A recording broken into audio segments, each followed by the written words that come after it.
বনের বাঘ রাস্তার কুকুরের হাতে মরে না, যে মারতে যায় তাকে ছিঁড়ে দেয়। তো কালকে গিয়েছিলাম মানে রঘু ডাকাতের মেগা ট্রেলার লঞ্চ ইভেন্টে।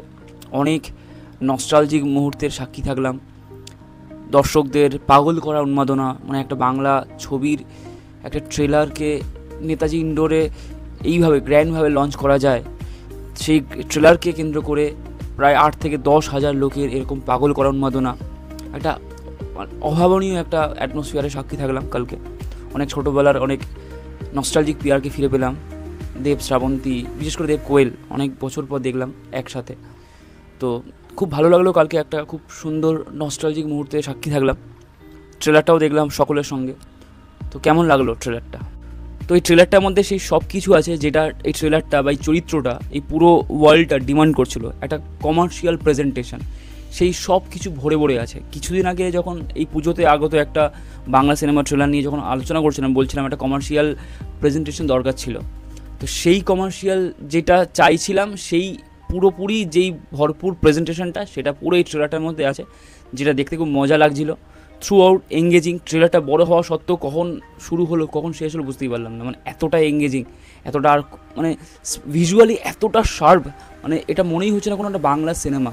হয়তো আমরা বা আমাদের ইন্ডাস্ট্রি বা আমাদের বাংলা সিনেমা সেই সাউথের 250-300 কোটি বাজেট হয়তো আনতে পারে না, কিন্তু নিজেদের এই 10 কোটি 12 কোটি এই বাজেটের সাপেক্ষে যেটা অ্যাচিভ করেছে সেটা কমেন্ডেবল। মানে full salute to Dev and SVF and Dev entertainment ventures and obviously Dhruv Banerjee. যে দেখে মনে হচ্ছে যে একটা সত্যি একটা বড় সিনেমা আসছে, যেটা দেখতে যেতেই হবে, যেটা একটা ফেস্টিভ্যাল। তো মানে সত্যি কথা বলতে এটা দেখে মনেই হচ্ছে না, মানে লুক অ্যান্ড ফিল দেখে মনেই হচ্ছে না যে এটা বাংলা সিনেমা। মানে বাংলা সিনেমার লেভেলটাকে এতটা হাইতে নিয়ে গিয়েছে। মানে যখন দেবদা এর আগে খাদানের সময় বলছিল যদি খাদান সুপারহিট বা ব্লকবাস্টার হয় তো রঘু ডাকাত তার থেকেও তার বাপ হবে, সেটা ট্রেলার দেখে পরিষ্কার বোঝা যাচ্ছে যে সত্যি যেটা বলেছিল সেটা কিন্তু ভিজিবল, যে পয়সাটা কোথায় খরচা করা হয়েছে, কীভাবে ইউটিলাইজ হয়েছে, যেটুকু যা সীমিত বাজেট আছে তার মধ্যে যেটাকে মানে অ্যাচিভ করা গেছে সেটা সত্যি কমেন্ডেবল। যেই প্রেজেন্টেশনটা চাইছিলাম সেই প্রেজেন্টেশনটাই আছে বলে থ্রু আউট ট্রেলারটা মানে হেভি লেগেছে। অল ওভার দুর্দান্ত ট্রেলার, দারুণ ট্রেলার। মানে আমি পুজোয় যে কটা ট্রেলার দেখেছি এখনও অবধি বেস্ট ট্রেলার এটা আমার জন্য, বেস্ট। মানে এতটা এন্টারটেনিং, এতটা মানে মানে মাস ফিল দিচ্ছে, যেটা দেখতে খুব ভালো লাগছে। যদি ট্রেলারটার ভালো দিক নিয়ে আমি আলোচনা করি, কারণ ট্রেলারটা এত মানে ট্রেলারটা থ্রু আউট এতটাই ভালো যে কোন দিকটা নিয়ে বলবো, সব দিকেই ভালো। কারণ যে ডায়লগগুলো শুনছিলাম, ডায়লগগুলো সত্যি এত ভালো লেখা হয়েছে। থিমটা ওই প্রেজেন্টেশনটার সঙ্গে ডায়লগগুলো এতটা মানানসই। একটা ডায়লগ আছে, মানে প্রত্যেকের ডায়লগ ভালো, প্রত্যেকের ডায়লগই ভালো। সেটা অনির্বাণ দা থেকে শুরু করে যে কটা ডায়লগ, দেবদা ডায়লগ, দেবদা শেষের দিকের একটু আগে, ট্রেলারটার শেষের দিকের একটু আগে ডায়লগ আছে, বনের বাঘকে রাস্তার কুকুররা মারতে পারে না, যে মারতে আসে তাকে ছিঁড়ে দেয়। মানে প্রতিটা ডায়লগ অসাধারণ দেখতে। মানে সিনেমার মানে ট্রেলারটার যে পিকচার, যে ভিজুয়ালের সঙ্গে ডায়লগগুলো, যে প্রেজেন্টেশন, তার সঙ্গে ডায়লগের ব্যবহার এত ভালো লাগছে, দারুণ লাগছে। এই ট্রেলারটার নীল চাষের দিকটাও তুলে ধরা হয়েছে। মানে চাষিরা নীল চাষ করতে চাইবে না, তার প্রত্যুত্তরে যে অত্যাচারগুলো করা হবে সেই অত্যাচারগুলো যেইভাবে দেখানো হয়েছে, অনির্বাণ দার সেইখানে প্রেজেন্টস, যেই অ্যাক্টিভিটিগুলো দেখানো হয়েছে, তার যে ডায়লগ ডেলিভারি, তার যে প্রেজেন্টেশন, অসাধারণ, সব কিছু অসাধারণ লাগছে, দারুণ ট্রেলারটা দারুণ। আর ট্রেলারটা একটা জিনিস এত ভালো লাগছে যে প্রত্যেকেই ইকুয়াল স্পেস পেয়েছে, প্রত্যেকেই খুব ভালো স্পেস পেয়েছে। ডাকাত রানী চরিত্রে রূপা গাঙ্গুলি একদম ফ্রন্টে দাঁড়িয়েছে, তার ব্যাকে এই পাশে দেব, এই পাশে সোহিনী। মানে রূপা গাঙ্গুলি যে ডাকাত মা, সেই ডাকাত মায়ের চরিত্রে যেইভাবে তাকে একদম ফ্রন্ট ফেসে মানে একটা স্পেস দেওয়া হয়েছে, দেখতে ভালো লাগছে। সোহিনী চরিত্রটা এটা অনেকটা মানে আমার যা মনে হচ্ছে, সোহিনীর চরিত্রটা দেবকে লাইক করে, দেব হয়তো সোহিনীকে সেই চোখে দেখে না। তো সেই প্রত্যুত্তরে সোহিনীর প্রতি মানে সোহিনী দেবের প্রতি একটা রাগ বা ক্ষোভ জন্মাচ্ছে, তার প্রত্যুত্তরে সে হয়তো দেবকে বিট্রেও করতে পারে, এই ধরনের একটা মনে হচ্ছে আমার। তো সেখানে সোহিনীর প্রেজেন্টেশন, সোহিনী যে কটা ডায়লগ আছে, যেই কটা সিনে সোহিনী আছে, সত্যি ভালো লাগছে। ইদিকা থেকে শুরু করে ওম সাহানি, প্রত্যেকের প্রেজেন্টেশন, প্রত্যেকের স্পেস পেয়েছে, প্রত্যেকে দেখতে ভালো লাগছে, দারুণ একটা স্কেল আছে, একটা বিশাল বড় মানে একটা বড় স্কেল আছে, একটা লার্জার দ্যান লাইফ একটা ব্যাপার আছে।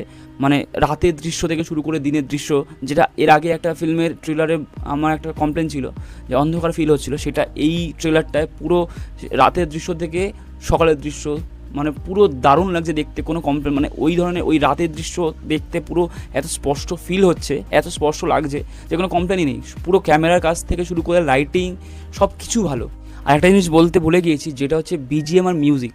মানে এই ধরনের ফিল্মে মিউজিকের কাজ খুব ইম্পর্টেন্ট। মানে এই ধরনের ফুল মাস কমার্শিয়াল সিনেমায় মিউজিক বা বিজিএম যত পাওয়ারফুল হবে, যত ইম্প্যাক্টফুল হবে, তত এই ফিল্মটা দেখতে মানে ভিজুয়ালি ফিল করা যায়।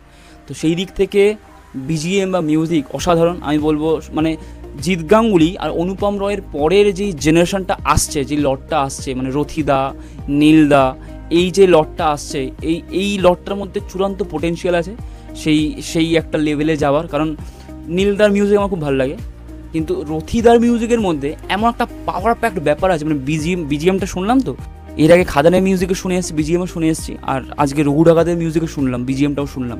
রথিদার বিজিএমের মধ্যে এমন একটা পাওয়ার প্যাকড ব্যাপার আছে, শুনলে রক্ত গরম হয়ে যায়, এমন মানে শুনলেই মনে হয় আরও শুনি। মানে রথিদার মধ্যে এই ধরনের কি বলবো, এই ধরনের কমার্শিয়াল পোটেনশিয়াল প্রচণ্ড আছে। মানে দারুণ এই বিজিএমের কাজ অসাধারণ। এই বিজিএমটার জন্য সিনেমাটার ভিজুয়াল এতটা বেশি স্টানিং মনে হচ্ছে, এতটা সুন্দর লাগছে। তো মিউজিক সত্যি খুব ভালো, গানগুলোও ভালো, প্রত্যেকটা গানই ভালো। আমার ব্যক্তিগতভাবে প্রিয় হচ্ছে রঘুর যে গানটা, মানে টাইটেল ট্র্যাকটা, তো সব কিছুই দারুণ লাগছে। সর্বশেষ হচ্ছে দেবদার প্রেজেন্টেশন। দেবদাকে যেইভাবে প্রেজেন্ট করা হয়েছে, ওই যে খাড়াটা হাতে নিয়ে মানে মাটিতে ঠেকি আসছে, তার পিছনে যে ওই খাড়া যে ফলিটা ইউজ করা হয়েছে, দেবদার সেইখানে যেই সোয়াগটা দেখা যাচ্ছে, বা শুরুর দিকে একটা আছে চালের মধ্যে থেকে মানে ভেদ করে দেবদা উঠছে ওই সময়, তারপর লাস্টের দিকে একটা সিন আছে যে খালি গায়ে পুরো একদম এত ভালো ফিজিক্স নিয়ে একটা বডি টাইপের কি একটা করবে, ওই সময় যে দেবদার ফেশিয়াল এক্সপ্রেশন, তারপর দেবদাকে যখন মানে ব্যাক সাইড থেকে কেউ হয়তো মারবে, আমরা ভাবছিলাম ওই টাইমে হয়তো ট্রেলারটা এন্ডিং পার্ট হয়তো হতে পারে, তারপরের থেকে যেই ডায়লগটা হচ্ছে, সেই ডায়লগটা থেকে ট্রেলারটা আরও হাইতে ওঠে। তো দেবদার প্রেজেন্টেশন থ্রু আউট অসাধারণ। দেবদাকে দেখতে দারুণ লাগছে। একটা একটা মানে 8 প্যাকওয়ালা বা 6 প্যাকওয়ালা চেহারা, এত সুন্দর ফিজিক্স, দানবীয় চেহারা লাগছে, পুরো ডাকাত যেরকম হওয়া উচিত সেই রকমই লাগছে। দুর্দান্ত দেবদার প্রেজেন্টেশন, দুর্দান্ত। দেবদাকে দেখতে হেভি লাগছে।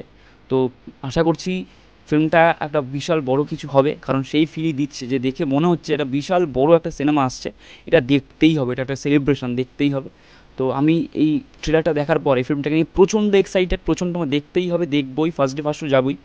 তো এই ছিল এই ট্রেলারটা নিয়ে আমার মানে মতামত। আমার ট্রেলারটা দারুণ দারুণ আমি এনজয় করেছি। আপনাদের কেমন লাগলো আপনারা কমেন্টে বলবেন, ভিডিওটা কেমন লাগলো আপনারা কমেন্টে জানাবেন, আর চ্যানেলটা ভালো লাগলে লাইক, কমেন্ট অ্যান্ড সাবস্ক্রাইব করবেন। Thank you.